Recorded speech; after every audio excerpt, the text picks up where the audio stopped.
versículo 23, ainda não é a ceia, mas é o trecho da ceia.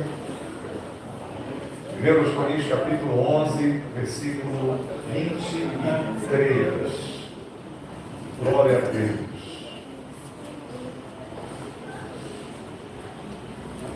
O texto célebre da ceia, escrito pelo apóstolo Paulo, diz assim: porque eu recebi do Senhor o que também vos entreguei. O Senhor Jesus, na noite que foi traído, tomou o pão, e havendo dado graças, o partiu e disse: tomai e comei, isso é o meu corpo que é partido por vós, fazer isso em memória de mim. Fazer em memória, participar do pão pensando nele. Versículo 25, semelhantemente também, depois de cear, tomou o cálice, dizendo: esse cálice é um novo pacto, a nova aliança, novo testamento, no meu sangue. Fazer isso todas as vezes que o beberdes, em memória de mim, pensando nele.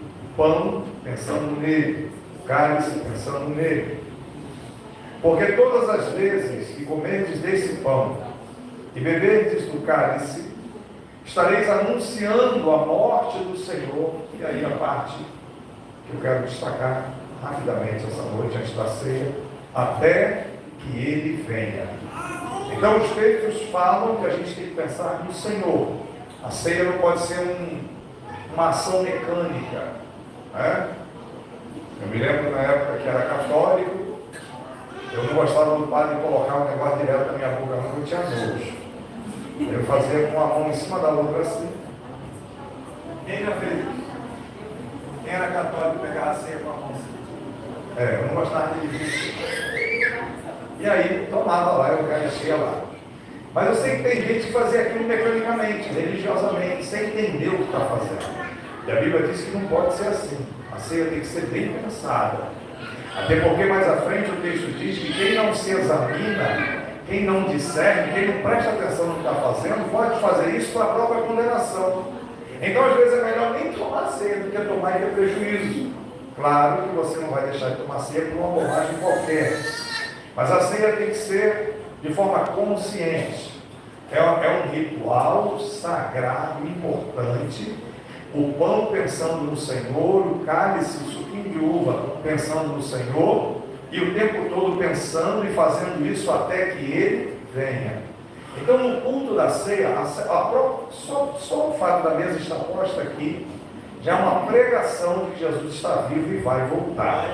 Quem acredita que Ele vai voltar, diga glória a Deus. Glória a Deus. Então há mais de 2000 anos a Igreja de Cristo repete esse ritual, esse rito.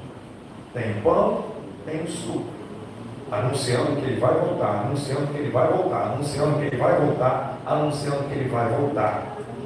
Enquanto Ele não volta, a gente vai treinando, a gente vai participando desse momento, porque o próprio Senhor disse, e na última ceia que Ele tem com seus discípulos, Ele diz: olha, eu desejei muito comer essa Páscoa com vocês, até que ela se cumpra no reino dos céus.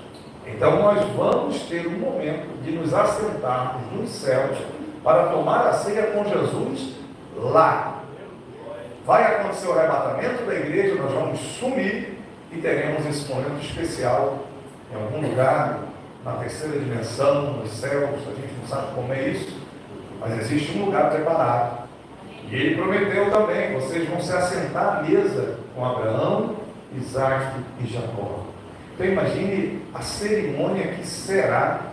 Eu fico tentando puxar na memória qual foi a última vez que eu participei de um lugar chique, assim, de uma mesa bem posta, de um negócio chique. Não estou falando espiritualmente não, humanamente. Mas eu me lembro de ter participado de um jantar, os talheres, aquele jantar que você senta, que você não sabe se bota a mão no bolso, se esconde a mão atrás das costas, pessoal muito chique, o talher de um leito, a faca num lugar, o garfo no outro, um prato dentro do outro, às vezes 3 pratos. Eu falei: mas Deus, eu só quero comer uma comida só para ter 3 pratos. Aí tem um que é para pegar o peixe, tem outro. Alguém já participou do negócio desse?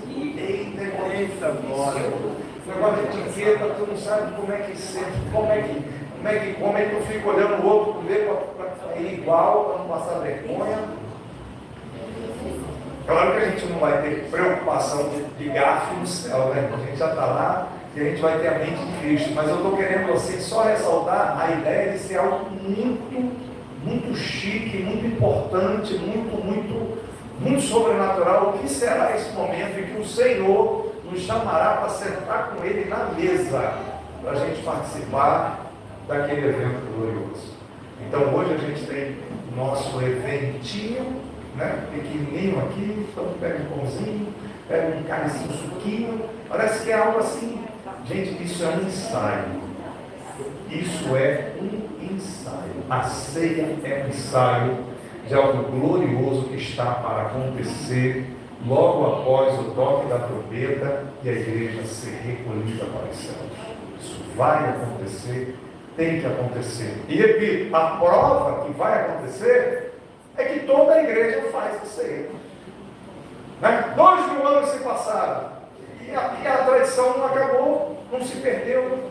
Né? Quantos crentes já morreram, quanta gente foi perseguida, quantos países mataram cristãos, e o ritual da ceia permanece, porque ele disse, até que ele venha. Então não tem como acabar com isso. Se não existe mais Santa Ceia no planeta Terra, significa que a igreja não está mais aqui. Porque se a igreja estiver aqui, haverá um momento da Santa Ceia. Seja num porão escondido na China, com medo de um soldado chinês fuzilar a cabeça do crente, mas eles se reúnem para fazer.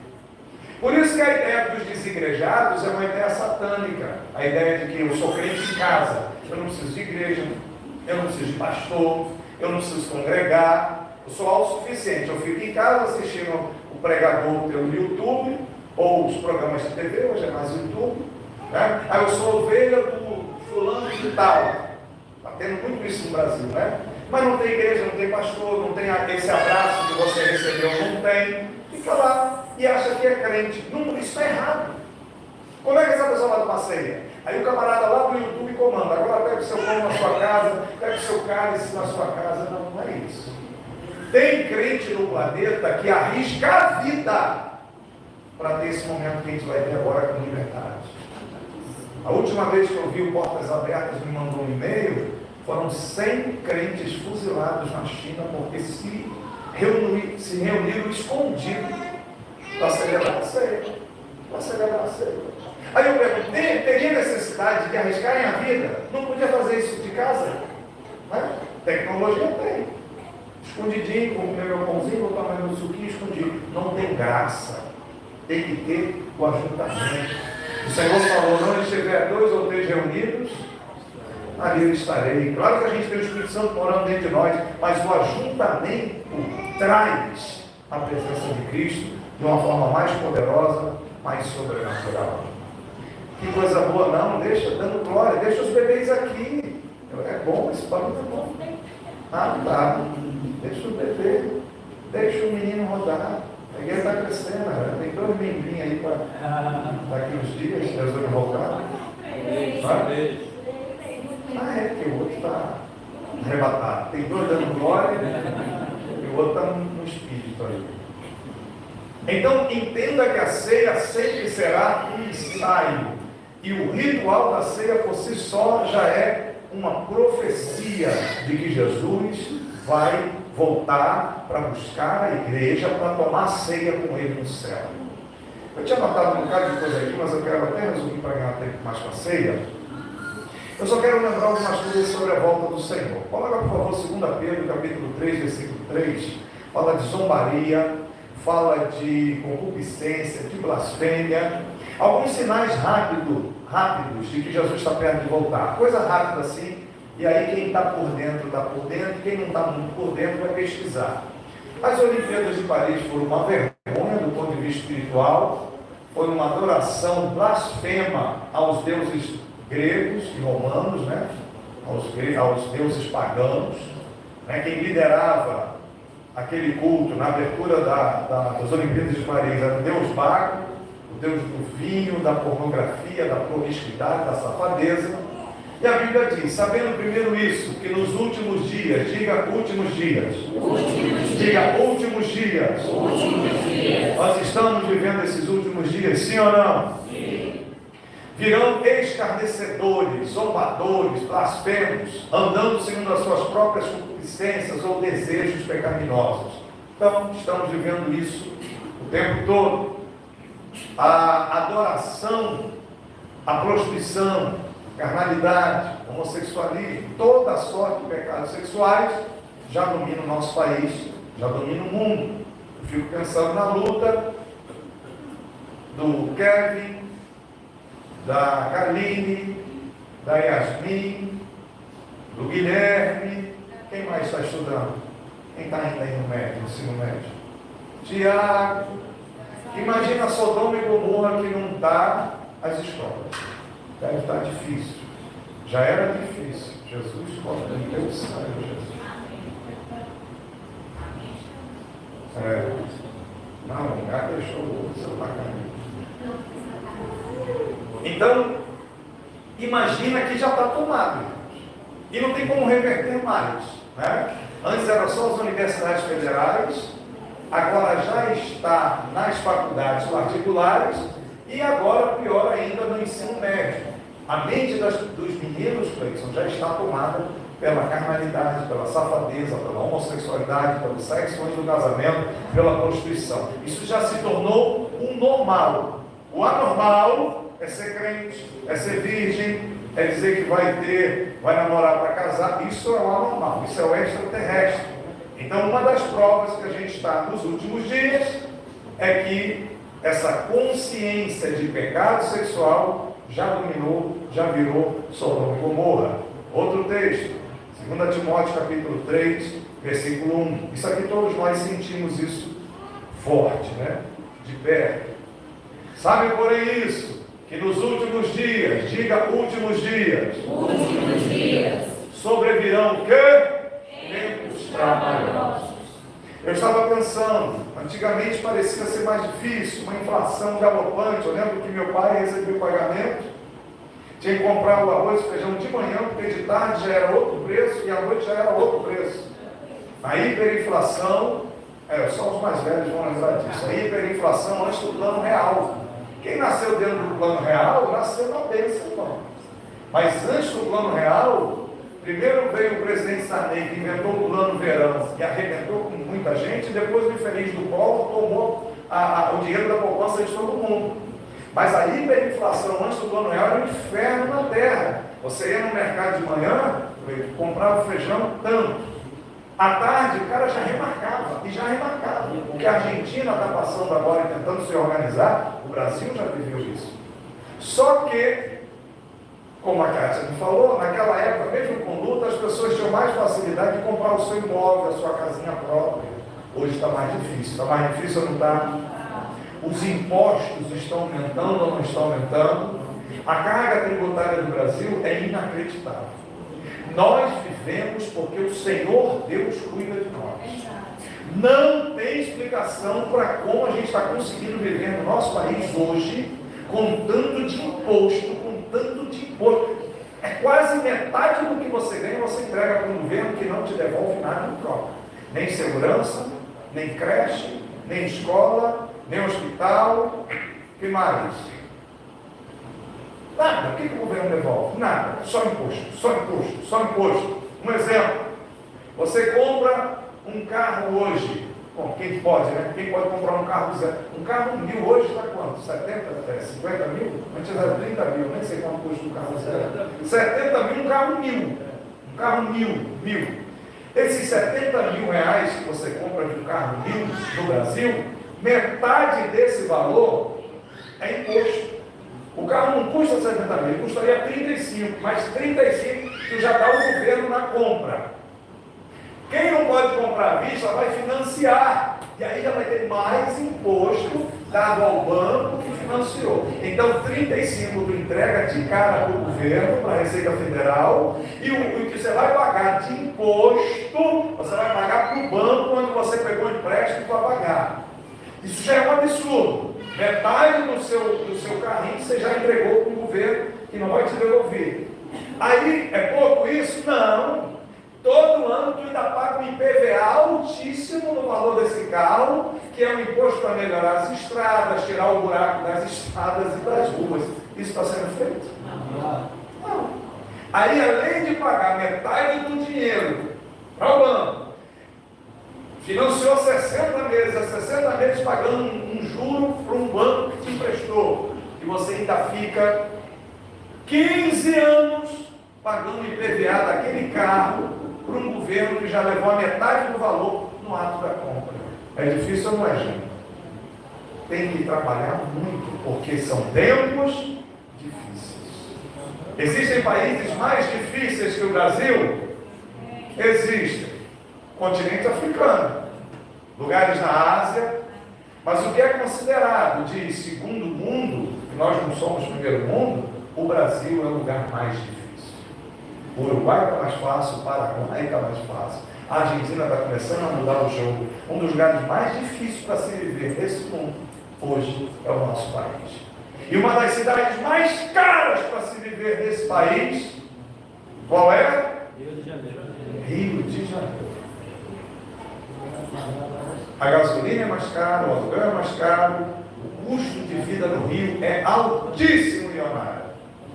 Se eu tivesse ido do interior de São Paulo, em vez de vir para cá, estava mais barato. É?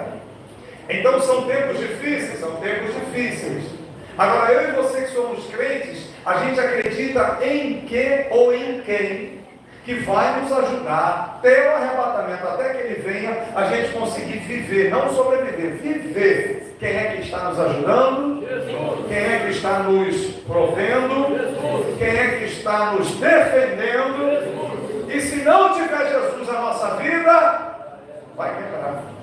Vai quebrar. Porque a ideia é quebrar.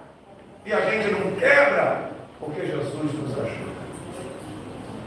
Dias de escárnio, de blasfêmia, de prostituição, de Sodoma e Gomorra. Dias difíceis e trabalhosos. Terceiro, Daniel capítulo 12, versículo 4. É um clássico. A ciência se multiplicará. Antigamente a gente achava que a ciência ia trazer conforto e tranquilidade para os seres humanos. Algumas pessoas falavam isso, olhem para cá. Mas não é isso. A ciência vai trazer problema. Eu disse aqui já algumas vezes. Em pouco tempo, no primeiro mundo, nos países europeus, Estados Unidos, já não tem mais trabalho para quem faz faxina diária. Não tem mais. Porque o robô faz tudo. Seja aquele robozinho que planeja, que aspira a casa toda, ou seja, robô. Já existe uma mulher que faz faxina. Não cansa, não dói a coluna, não precisa de férias, não vai pedir 13º. É programar e já foi. Então não tem. A tecnologia vai desempregar. O Elon Musk, esse pessoal bilionário do planeta, é claro que eles já estudam o salário mínimo mundial. Porque eles dizem que daqui a 15 anos já não vai ter emprego para quase ninguém. Então eles precisam dar um salário para quem vai ficar à toa, para não aumentar a criminalidade no planeta. Claro que a gente sabe que o 666 está aí. O anticristo vai dar salário, é o Bolsa Família, o auxílio emergencial para cada cidadão do planeta. Porque a tecnologia vai tomar tão conta das frentes de trabalho que vai ficar milhões de pessoas à toa. Vamos dar um salário para essa gente. Aí essa gente vai ter que escanear a íris, vai ter que botar a palminha da mão. Então o 666 vai vir em cima do aumento da tecnologia. A tecnologia vai abrir o caminho para o 666 de Apocalipse, onde as pessoas vão comprar e vender com o sinal do anticristo, o sinal da besta, ou na sua testa, ou na sua mão. Falando em mão, quem viu que lá na China já estão pagando as coisas com a palma da mão? Quem viu? E é interessante que foi um aplicativo de celular. Inventaram um aplicativo que lê as linhas da mão. Aí você bota o celular e do jeito que você faz o Face ID, ou escaneia o rosto, né? Para abrir o celular, agora é com a palma da mão. Botou a palminha da mão no próprio celular, já escaneou essas linhas. Aí você usa a palma da mão para pagar. A China já está assim. Quanto deu? Quanto deu? Porque já ricocheteia, vem do próprio celular. Então a gente achava que ia ser um chip, que ia botar não sei o que na mão, não, já foi. O próprio celular já dá condições da pessoa pagar com a mão, como o Apocalipse disse que seria. Então a gente já está vivendo isso. A gente já está vivendo. Ah, uma facilidade. Facilidade coisa nenhuma. A tecnologia vai substituir o trabalho humano, né? A máquina vai tomar conta de tudo, inteligência artificial, irmãos. No Canadá eles não fizeram um culto, até eu, pastor, fui desempregado. Fizeram um culto no Canadá que quem dirigiu o culto foi o chat GPT. Foi tecnologia. Jogou os louvores, jogo de luz, a voz saiu da caixa de som, não tem ninguém. Uma voz do além. Vamos fazer isso, vamos celebrar, agora isso, dá glória a Deus. A inteligência artificial dirigiu um culto no Canadá, não tinha pastor nenhum. Não precisa nem de pastor mais para ter culto. A ciência se multiplicará. Jesus está perto de voltar. E por último, Miqueias capítulo 4, versículo 1. Nós temos uma ministração aqui, está no YouTube, acho que está no meu, Alessandro Cassiano, não está no Adefonte não. Que a gente falou da novilha vermelha. Já está no da igreja. Foi o primeiro, está com não sei quantas visualizações, mais de 1000 eu acho. Que a gente mostra a construção do terceiro templo em Israel. De todos os sinais de que Jesus está perto de voltar, irmãos, o que mais chama atenção sempre será Israel. Mexeu com Israel, mexeu no relógio de Deus. Qualquer notícia que você vê sobre a volta de Jesus, fique esperto. Mas se você vê que é Israel, dobra a esperteza. Porque Israel é o relógio de Deus na terra. E aí, vocês se lembram, os que tiveram na quarta-feira que a gente ministrou, é uma mensagem que vale a pena você entrar lá e assistir de novo. A Bíblia diz, no Antigo Testamento, que para poder construir um novo templo em Israel, o que é novo templo? Vocês se lembram que o povo de Israel foi ensinado por Deus a adorá-lo nas tendas. Moisés fez a tenda e tinha o átrio, o lugar santo, santo dos santos. E todo o ritual religioso de Israel acontecia de acordo com aquilo. Depois Salomão construiu o templo, então não precisava mais do tabernáculo, fez o templo. Só que vieram as perseguições, o templo foi destruído. Eles foram para a Babilônia. Quando eles voltaram da Babilônia, construíram um templo bem chinfrinho, tadinho, um templozinho feinho, que os mais velhos ficavam tristes, chateados, porque tinham vivido no tempo de Salomão, voltaram do cativeiro, agora estava aquele templozinho feio. Por isso Deus levantou os profetas, por exemplo, Malaquias, para dizer: vocês estão roubando a Deus, vocês estão deixando de ofertar e dizimar, por isso o templo está ruim, faça a parte de vocês. Quando veio o rei Herodes, ele pegou aquele templozinho chinfrim e tornou um templo suntuoso de novo, baita de um templo. Só que no ano 70 depois de Cristo, o Império Romano esbagaçou com tudo, acabou o templo, só ficou aquela parede que hoje é o muro da lamentação. Ali em cima, naquele platô, depois Maomé veio e botou a cúpula dourada, a mesquita de Áquisa. Os muçulmanos ocuparam o lugar onde seria o templo de Israel. Por exemplo, Israel voltou a ser uma nação no dia 14 de fevereiro de 1948. Por que hoje Israel não degola lá os cabritos, as ovelhas, não tem sacerdote, não tem ritual? Por que Israel não tem esse culto? Porque o lugar do culto é onde está lá a mesquita dos muçulmanos. Ah, mas não podia fazer em outro lugar? Não, era no Monte Moriá, é ali o lugar. Então os judeus estão mais de 70 anos na própria terra e não podem cultuar como gostariam, por causa desse problema político. Como é que tinha os muçulmanos ali? Só que a gente sabe que esse templo vai ter que ser construído. Alguém vai fazer um acordo entre o Islã e o judaísmo. Ou vai ter um terremoto, ou vai cair uma bomba, ou vai mandar chegar para lá, mas o templo vai ser construído. E um dos principais sinais da volta de Jesus é a construção desse bendito terceiro templo. O primeiro de Salomão, o segundo na época de Zorobabel, que Herodes expandiu, e o terceiro esse que está para ficar pronto. Todo mundo que vai a Israel, e tem um amigo que já foi lá várias vezes, o pastor Gustavo, tudo o que precisa para fazer para esse templo ser construído já está pronto. O governo de Israel já tem, como eu estou cansado, meu Deus, não lembro de nada, Jesus, tem misericórdia. Não é um ministério do templo, tem uma secretaria do templo, tem um departamento do governo lá que só trata disso. Já tem toda a madeira, já tem todas as pedras, porque Deus é muito sincero, muito criterioso na construção, eles vão seguir aquele modelo lá do Antigo Testamento certinho.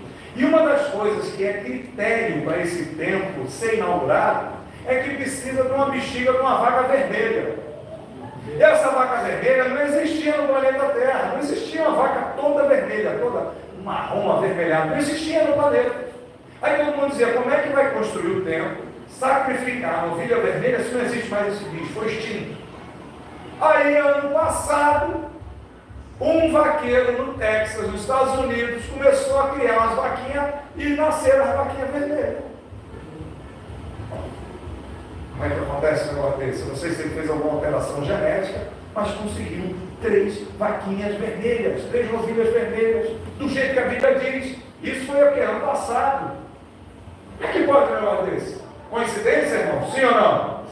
Coincidência, sim ou não? Se apareceu uma novilha vermelha, é porque está perto do tempo ser construído. É ou não é? E tem um detalhe: se o dono da vaquinha fura a orelhinha da vaca, porque tem que botar aquele brinco na vaca, para quem que bota aquilo? Quem já trabalhou com boi? Alguém já trabalhou com boi? Diga aí, Rodrigo, não tem que botar um brinco no bicho? O bicho não fica com brinco? Eu já vi o bicho, um brinco no... Aquilo ali é para dizer de quem é isso. Hã? É identificação aqui na orelha, né? Então, se aquela vaquinha recebe aquele brinco, já não presta mais. Já foi tocada, já foi imaculada, não serve o sacrifício. Então, além de descobrir a novilha vermelha, ela não podia ter sido tocada. E uma equipe de Israel soube que lá nos Estados Unidos tinha aparecido esse bicho, correram lá as 2 primeiras vaidosas com brinco. Vaidosa, estava com brinquinho, já não prestava.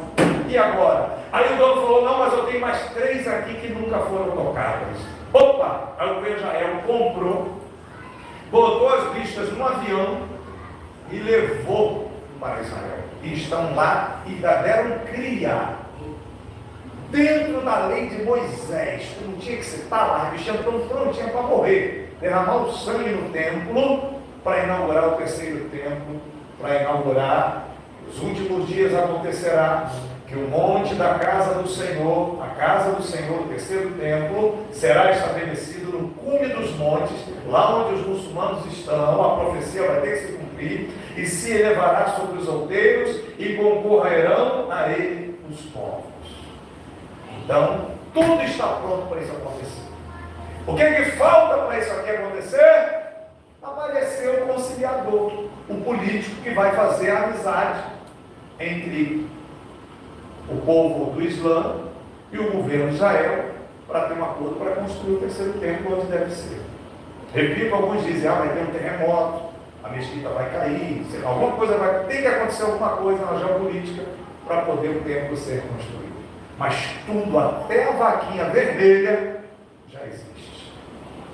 Por isso o Senhor diz, todas as vezes que comerdes desse pão e beberdes do cálice, estareis anunciando a morte do Senhor até que Ele venha. Você pode repetir até que Ele venha? 1, 2, 3. Até que Ele venha. Curva a sua cabeça, feche os seus olhos, por favor. A volta de Cristo não é um problema, e você não pode ter crise de ansiedade por causa da volta de Cristo. A volta de Cristo é solução. Solução. Nós só estamos aqui essa noite, repito, nós só vamos participar do momento de ceia, porque acreditamos que Ele vai voltar. Eu quero dar aquele 1 minutinho para você fechar os olhos, curvar a cabeça, se preparar para a ceia. Então feche os olhos, por favor. Prepare o teu coração, a tua mente, a tua alma, para participar da ceia do Senhor.